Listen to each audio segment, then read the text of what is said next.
How's it going, guys, and welcome back to another episode of the AFC Wimbledon Road to Glory Career Mode. And this is going to be episode number 68 of this series, and in other words, it is going to be Season 5, Episode 2. And before we get into anything, I want to thank you guys for all the support that you gave on the first episode of this 5th season. If we can try and get over 90 likes again on this episode, that would be greatly appreciated. And in the last episode, I gave you a bit of a decision to make, whether you think we should sign James Ward-Prowse, or if you think we should go ahead and sign Hector Villalba. And I think it's fair to say that the majority do want me to sign Villalba. Kemar Roof will be going the other way to Leicester City, and we're going to be signing him in a £10 million deal. Welcome to the club, Hector Villalba. And unfortunately, even if we wanted to sign Ward-Prowse, that wouldn't be possible. We just don't quite have enough money to pull it off, but we'll just reject it anyway. Maybe in the future we will go back in for him. And now we're going to take a little look at Villalba's stats. So he was worth 14 million, I think, and then we signed him and now he's worth 12 million. So I don't know what that means. But anyway, we're going to look at his stats, and we see there that, well, first of all, his physical stats are absolutely incredible. Incredible pace, really good agility, really good stamina as well. So he's going to be able to keep running throughout the match, and he's going to be able to stay in the lineup as well. We won't have to rotate him too much. This guy does look a little bit similar to Ayama in some ways. He's got good ball control and dribbling like Ayama, and he also has very good shot power as well. So I think we're going to be having some fun with this guy. He can also play as a striker if we need him to. Right-footed, medium, 4-star weak foot, 3-star skills, and obviously he has the speedster trait. He's just so quick. I reckon he's going to absolutely tear it up this season. But now we have a few interesting emails here. We do see that we have a transfer offer for Dominic Solanke. And again, it's a player that I don't really want to sell. We've only just brought him to the club. And again, we have another transfer offer for a player that I don't want to sell. This time it's for Dominic Solanke. And again, I don't really see any reason to sell this guy. It's a bit different to the Mbakogu situation, because this guy is growing fantastically well. He's 79 already at 21. So I'm just going to reject this one and disallow future offers as well, because I don't feel like it's worth our while selling him. We also have a contract offer accepted as well for Liam Moore, but again, I'm overpaying massively for him. So I'm just going to reject this deal, because there's no point in me signing him for that amount. Interestingly enough, I've seen this guy, Unai Lopez, who's currently playing for Athletic Bilbao. He's on 10,000 a week, but he's worth 10 million. Bit of a similar situation as to when we signed Orsic, I guess. Because when we signed Orsic, he was on, I can't even remember, was he on like 8 grand a week? We signed him on a pre-contract. He came in 80 rated. And I think if we could get this guy maybe offering 4 million, that's all I can offer at the moment. And then go ahead and offer, where is he? He's up here somewhere. There we go, Pacini. So 4 million plus Pacini. And this is how the team is going to look for the next game, which will, of course, be in the pre-season tournament. We're going to be giving Villalba his debut in this game. And looking at the side now, it's starting to really strengthen up for this season. There's only really a few positions left that we need to strengthen. We need to sell a few players on and then bring better squad depth in. But we will go ahead and skip this one, and we win 3-1. Vestergaard, Obita and Orsic all score in this game, which is very good to see. And we will continue to simulate forward here, hoping that we can maybe get a few transfer offers for some players. And we do have a transfer offer here for Jack Wolford again. I don't want to be selling him. I've only just signed him last season. And again, it's another player that I just don't want to be selling. So I'm just going to reject this offer from Barcelona. And for this next game here, we're going to be coming up against Mönchengladbach. Hopefully we can get a win from this game, but we'll have to wait and see when we do sim it, I guess. It is the semi-finals. We are away from home, so I'm not really expecting too much, but we win 1-0. Haugan, or whatever his name is, you know, Eric, he gets the goal in the 40th minute from the back. His first goal for a Wimbledon shirt. And Obita does get injured as well, so that could be a bit of an issue. Right, thank goodness for that. He's only out for 7 days, which I can completely deal with. It's a bit of a sacrifice that he had to make so that we can get an additional 2.5 million. Right, so we do have a transfer offer here, and it is going to be for Joe Sears on a short-term loan. Now, what I'm going to be doing with this, I'm going to be potential glitching him, but hear me out. The reason I'm doing it is because Joe Sears currently doesn't have any potential. When we signed him, I believe he was 50 rated or something, so he didn't really have any potential. I'm going to try and give him that now by sending him out on a short-term loan and then recalling him again. So unfortunately, I've just recalled Joe Sears from his loan. I have no way of telling whether or not his potential has been boosted, but what I have been told is if a player's valuation goes up when you recall them, then their potential has been glitched. So I think it works. because I believe beforehand when I added him to the loan list, he was worth 15 million.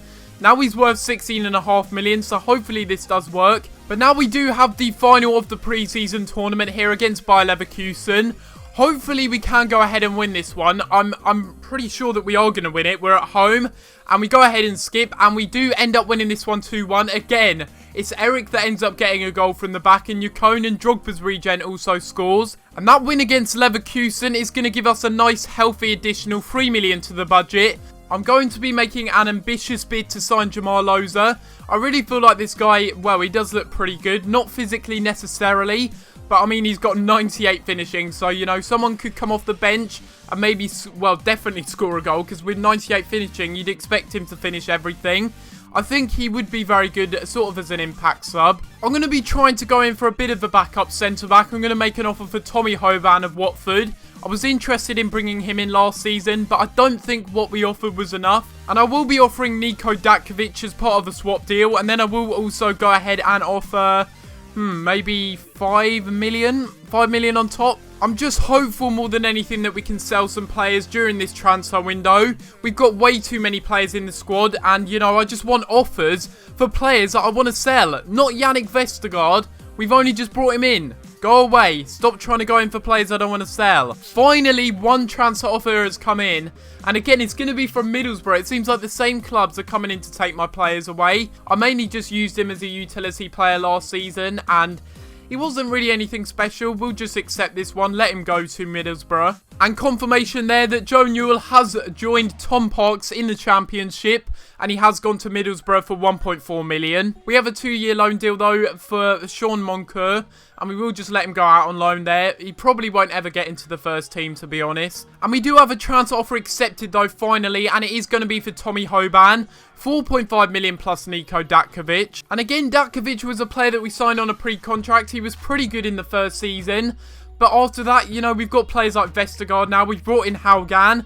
I don't really think he's got a place in the first team anymore. Tommy Hoban, however, could be a very, very good backup. A nice player to sit on the bench, just in case we need someone to bring on just to solidify our defence. Or to play in the squad rotation games, you know, the cup games. And a transfer offer again for another player that I don't want to sell. This time it's from Montpellier for Yakonen. And again, I'm just going to reject all offers and disallow future offers because I have no reason to sell him. Ouch, Matthew Grimes is going to be out for 2 months. That's a bit of a blow, to be honest. He's not really a first-team player anymore. But it's still really sad to see that he's been injured for 2 months. Luckily, it's not one of our first-team players. I don't know. Christian Tunga, he grew to a 68 by the age of 19. Hasn't grown since. I can't potential glitch him because he's not high enough in overall. It's one of those weird ones, really. We're just going to have to let him go. He was a very, very good player up the divisions. But now we're just going to have to say goodbye, Tunga. And yeah, thank you for your services, I guess. And now that we've done that, we're going to take a little look at the squad report for this month. See the players that have grown. First of all, it is good to see on the first of the month that we see that Joe Sears does have potential status now. He's got an exciting prospect, which means hopefully he will grow naturally. Already we're seeing Eric has grown up to a 79 overall. He's grown across the board as well, which is crazy. Because you wouldn't think his mental stats could get any better, but obviously, EA think otherwise. Ashley Cole's regen is up to a 74 overall, which is very good. Hoping that he can grow quite a lot this season. He's an exciting prospect as well. Dominic Solanke has already gone up by +1 this season as well. This guy's growth since we brought him into the club. We brought him in as a 77 overall. And he's already up by +3 within half a season. It's pretty crazy. Madison's also up to a 78 overall now. It's good to see that he's growing because he didn't really grow too much last season. I think he actually only grew by the +1. And a contract offer has been accepted straight away from Tommy Hoban. Didn't even have to give him a squad role, which is fantastic. So we will be bringing him into the club and he's going to be another signing for this season. He's mainly really going to be a bench player, but that doesn't really matter too much. Looking at his stats, you know, he's good for backup. That's exactly what he's going to be. And he's got decent enough defending stats to be that position. And again, another transfer offer. This time it is for a player that I'm interested in selling. And this time it's going to be for Conrad Medine. Going to be sending him out on loan to Yeovil Town for a year. I'll tell you what, it is very sad to see Christian Tunga moving on after all of that training that I gave him. It just really didn't work out for him. But, you know, he started off at a 48. and we got him to a 68, so not too bad whatsoever. And a transfer offer for Rui Faria as well. It's going to be from Coventry City, 2-year loan deal, and again, we will just loan this guy out. I feel like it would be wise as well to get in a bit of a better backup goalkeeper. Daniel Bentley sort of springs to mind when I think of that. He is currently playing for Levante, which is very, very weird, but I don't even know how that happened.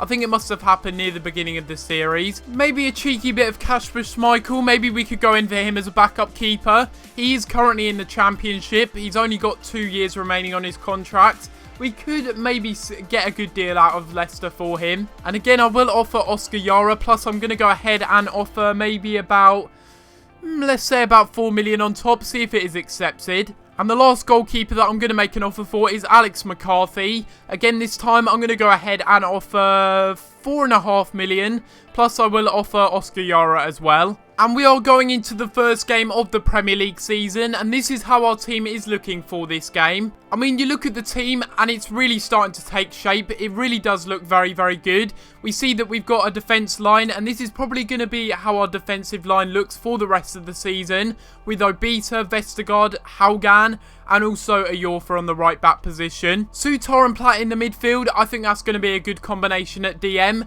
And then, of course, we've got Orsic. We've got Villalba on the right, starting his first game, his first competitive game. And looking at Southampton's lineup, it doesn't look like they've made any changes whatsoever. They've got exactly the same lineup as they would have done at the start of career mode, I reckon. They've got a few players on the bench that maybe they wouldn't have had. Now it's inside here to Solanke, who's going to play it inside. It's going to be Maddison having a shot and just wide.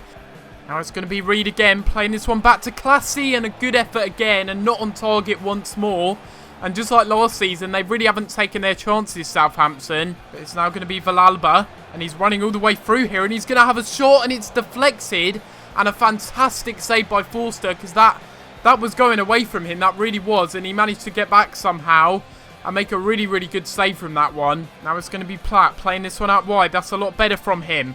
We'll try and play this one out wide. It's going to be Villalba on his debut. Getting into the box. Maybe he can score as well. And it's a brilliant save again by Forster. And it's Isgrove into the middle. Really good cross. It's the Gallagher. He's going to get the cross in again. An amazing clearance though by Eric, who's done really well there. So there we have it. We don't really get the best result from this game. We end up getting a 0-0 draw. I felt like we could have maybe clinched it. A few of the chances we had were good. But Fraser Forster really did do well to stop quite a few of our players. And again, it's going to be time for some more player training. Hopefully some growth as well. And yes, it is some growth. We do see Sears is up to an 83 now. Only 20 years old and already 83, which is crazy. We do have a few emails though, and we have a transfer offer accepted for Kasper Schmeichel. It's going to be 4 million plus Oscar Yara. I don't think he's going to be retiring anytime soon, so we're just going to give him a 3-year deal instead of a 1-year deal. But this will be the end of this episode of this career mode, and if you have enjoyed this episode, make sure you leave a like on the video and subscribe if you haven't already. I want you guys to let me know in the comments down below whether you think this is the deal that we should go through with. I feel like we need a bit of a better backup goalkeeper because the highest one we've got currently is only 69 rated. So yeah, I think that's something that we need to invest in. Let me know though if you think we should sign Kasper Schmeichel or if you think we should sign Alex McCarthy or neither of the above. And we should maybe go in for a different player. And looking at the side currently, this is what we have to work with the first team. It's starting to look very, very tasty, very decent indeed. If you think we should sign any players in particular though, do let me know in the comments down below. But apart from that guys, I'm going to have to leave it there. And I'll see you next time for another video. Thanks for watching.